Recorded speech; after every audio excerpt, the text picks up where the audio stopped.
Oi pessoal, professor Demis aqui falando.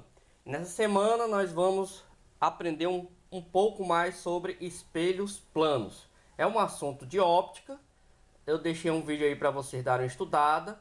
Dê uma lida primeiro no material didático de vocês, no livro. Vejam alguns exemplos para depois passar para a aula, tá bom? Então vamos lá. A primeira questão fala o seguinte: em tempos de crise econômica, uma pessoa deseja empreender montando uma pequena loja de roupas. Em um desses itens é essencial colocar um espelho na parede vertical, de modo que qualquer cliente de média altura possa se ver inteiramente no espelho, a certa distância de. Mas, para economizar, o espelho deve ter a menor altura possível. A alternativa correta que indica a altura do espelho é... Pessoal, isso aqui é uma questão clássica sobre espelhos planos e ela vai determinar qual é a relação entre a altura do espelho e a altura de uma pessoa. A distância da pessoa também aqui em relação à horizontal. Tá bom? Então, vamos ver como é que funciona ela aqui. Então, pessoal, aqui nós temos uma figura representativa. Então, aqui é a pessoa e aqui vai ser o espelho. Essa pessoa está numa distância D em relação à parede. Então, aqui é a nossa parede. E aí nós sabemos que a imagem vai acontecer na mesma distância. Ou seja, se a distância da pessoa B até o espelho é chamado de D, então essa distância do espelho até a sua imagem vai ser exatamente D. E aí nós sabemos pela propagação da retilínea, né, da luz. Então, se um raio de luz saindo da ponta aqui, ó, ela vai atingir o espelho e voltar aqui. Já aqui, quando na outra extremidade, então essa aqui vai ser a extremidade do espelho, ó, extremidade do espelho, ela vai refletir, obtendo sempre o mesmo ângulo aqui, esse ângulozinho θ, que é o ponto máximo do espelho. Ou seja, ele vai ter que, para ele poder ver o tamanho total dele, o corpo inteiro, ele tem que seguir desse esquema aqui. Tem que ficar nesse esquema. Então, se você parar e olhar, você pode ver vários triângulos.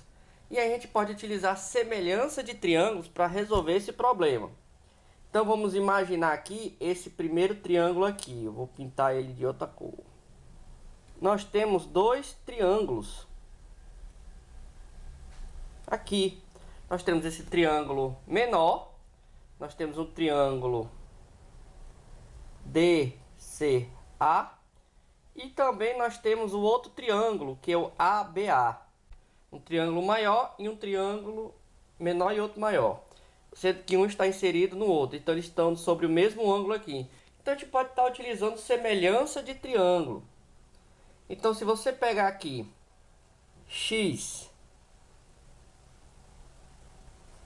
e dividir por D, tem que ser exatamente igual a H.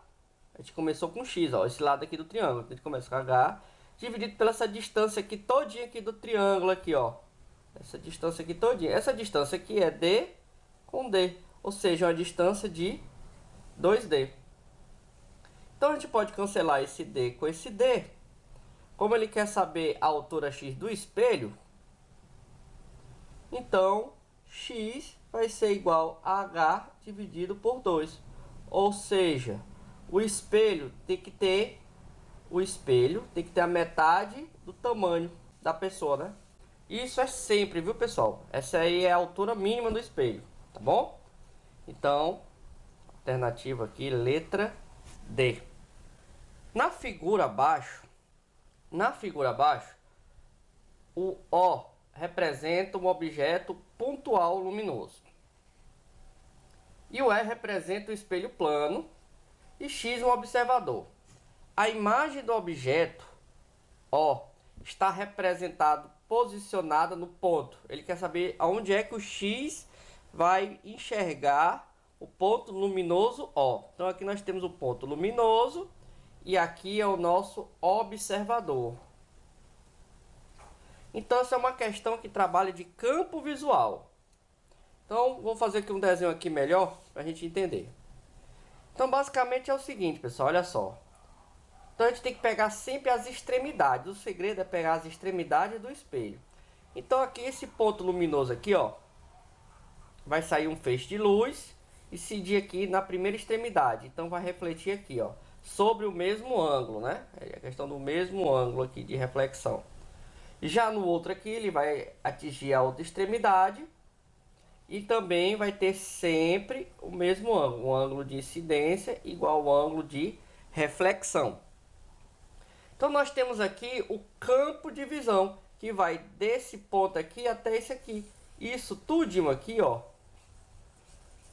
é o nosso campo de visão. Então esse ponto A aqui, se você fizer o prolongamento aqui, vai coincidir nesse ponto. Então o observador, que é esse aqui, ó, ele vai enxergar o ponto O aqui pelo espelho, certo? Então a alternativa correta aí é letra A. A figura a seguir representa um dispositivo óptico constituído por um laser, um espelho fixo e um espelho giratório. Então tem um espelho que é fixo e tem um espelho que é giratório. E um detector. A distância entre o laser e o detector é de 1 metro. Entre o laser e o espelho fixo é raiz de 3. Entre o laser e o espelho fixo. E entre o espelho fixo e giratório é 2 metros. Está representado aqui. Sabendo-se que o alfa aqui é 45 graus, o valor do ângulo beta para que o feixe de laser chegue ao detector é. Então vamos entender aqui na figura. A questão dá a distância 2, ele dá a distância aqui, raiz de 3, ele diz aqui que é o ponto médio, que é 1, então aqui também tem que ser 1. Então, nós temos esse lado e esse lado do triângulo. E aí esse ângulo é o ângulo θ. Esse ângulo θ corresponde exatamente a esse outro aqui. Esse outro ângulo aqui. A geometria nos diz isso, né? É exatamente igual a esse. Então, a gente vai trabalhar com a questão da tangente.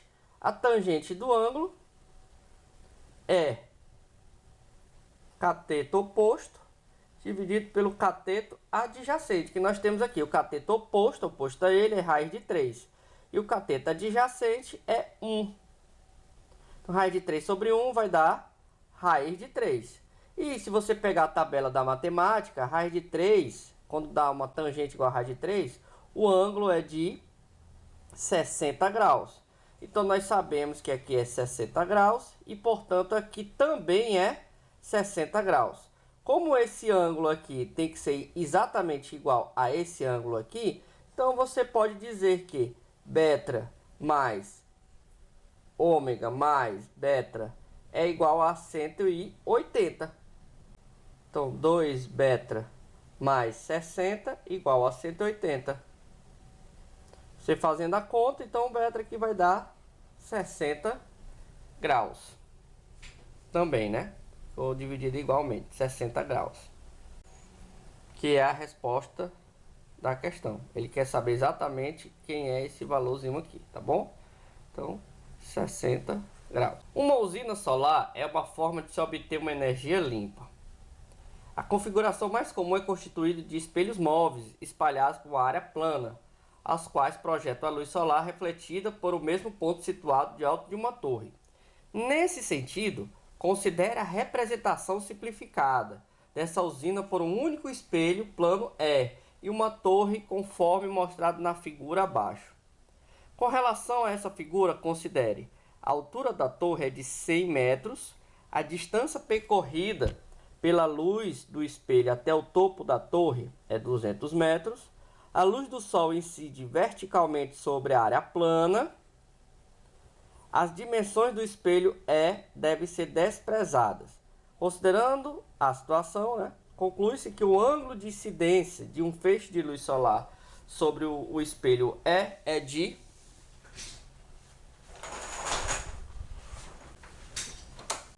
Vamos lá. Primeiro vamos entender. O raio de luz aqui do Sol só consegue vir para cá porque há uma inclinação aqui nesse espelho. Então vamos colocar até destacado aqui esse espelho aqui, ó.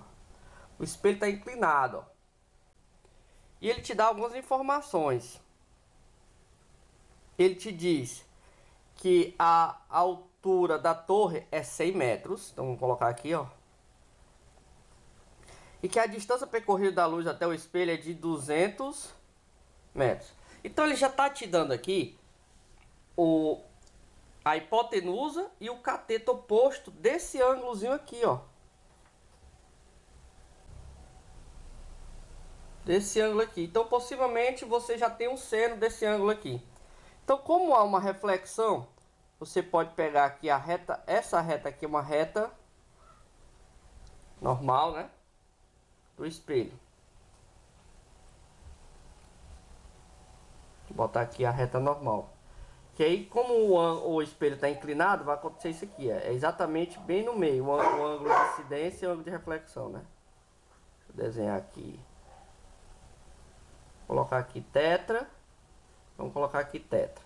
Esse ângulo tem que ser exatamente igual a esse ângulo aqui. Desse modo, você sabe que tetra mais tetra mais o alfa tem que ser exatamente igual a 90 graus, ó. Tá aqui, ó, 90 graus, ó. Claramente aqui dá para ver 90 graus. Aqui é um alfa, viu? 90 graus. Então, 2 tetra mais alfa igual a 90. Então, se a gente descobrir esse alfa, nós vamos descobrir que é esse ângulozinho aqui, ó. O ângulo de incidência, que é igual ao ângulo de reflexão aí, né?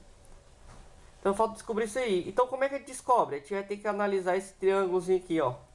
Então nós temos hipotenusa e cateto oposto, que é o conceito de seno. O seno de tetra é... Nós temos o cateto oposto dividido pela hipotenusa. Então o seno de alfa vai ser... Quem é o cateto oposto? É 100. Quem é o cateto, quem é a hipotenusa, né? 200. Então isso quer dizer que o seno de alfa é exatamente igual a meio. E que ângulo é esse que o seno dá meio? É o ângulo de 30 graus. A tabela da trigonometria. Então nós sabemos que o alfa é 30 graus. Então 2 vezes tetra mais 30 graus é igual a 90 graus. Vamos passar o 30 para o outro lado. Nós temos que 2 tetra é igual a 90 graus menos 30 graus. Vou fazer aqui embaixo. Então 2 tetra é igual a 60 graus. Então a metade de 60 é 30 graus. E é a nossa resposta. O ângulo de incidência é igual ao ângulo de reflexão, que é exatamente 30 graus. A figura a seguir mostra dois espelhos planos, E1 e E2, que formam um ângulo de 140 graus entre eles. E um raio luminoso R1 incide e é refletido pelo espelho E1, de acordo com a figura a seguir. Nessa situação, para que o raio refletido R2 seja paralelo, informação importante, ao espelho E2, o ângulo de incidência de R1 no espelho E1 deve ser de... Então vamos entender. Tem um raio aqui incidindo sobre esse espelho, tem uma inclinaçãozinha, 140 graus em relação a outro espelho. Esse raio tem que sair exatamente paralelo. Ou seja, ele não deve formar nenhum ângulo entre ele e o espelho E2. Então, paralelo ao ângulo 2. Então, nós sabemos já que esse ângulo tetra é exatamente igual a esse outro ângulo aqui, tetra. Então, vamos começar. Então, aqui a gente tem que descobrir que ângulo é esse aqui, ó. Vamos chamar de alfa. Então, aqui a gente tem que formar um triângulo, ó. Você pode formar um triângulo bem aqui, ó. exatamente aqui nesse ponto. Não está bem desenhado, mas aqui o triângulo aqui vai formar 90 graus. Porque aqui tem que ser paralelo, aqui, ó. Vai formar 90 graus. E aqui nós temos que descobrir que ângulo é esse aqui. 140 menos 90, né? 90 aqui. 140 menos 90, que vai dar 50 graus. Se esse aqui é 50 graus e esse aqui é 90 graus, então esse alfa aqui é 40 graus. Se ele é 40 graus, por que eu sei que é 40 graus? Por causa que dentro de um triângulo retângulo, nós temos que ter 180 graus. Então, se aqui é 40 graus, esse outro lado aqui também é 40 graus. Então, agora a gente pode resolver. Sendo que 40 graus mais tetra mais 40 graus tem que dar 180 graus. Então, nós temos que 80 graus mais 2 tetra é igual a 180. Vamos passar o 80 para o outro lado. Nós temos que 2 tetra é igual a 180 menos 80. Então, 2 tetra igual a 100. E aí, o tetra vai ser 100 dividido por 2, que vai ser 50 graus. Alternativa D. Então, pessoal, dê uma estudada. Vale muito a pena estudar esse assunto. Cai muito no vestibular. Cai muito no Enem. Então, você precisa também ter um conhecimento básico de geometria, mas não é nada complicado. Então, dê uma estudada. Quanto mais você fizer questões, mais você vai entender melhor, não vai errar as questões, que não são questões complexas, tá bom? Então, dê uma olhadinha no livro texto, veja o material que eu postei e qualquer dúvida, poste nos comentários. Até mais!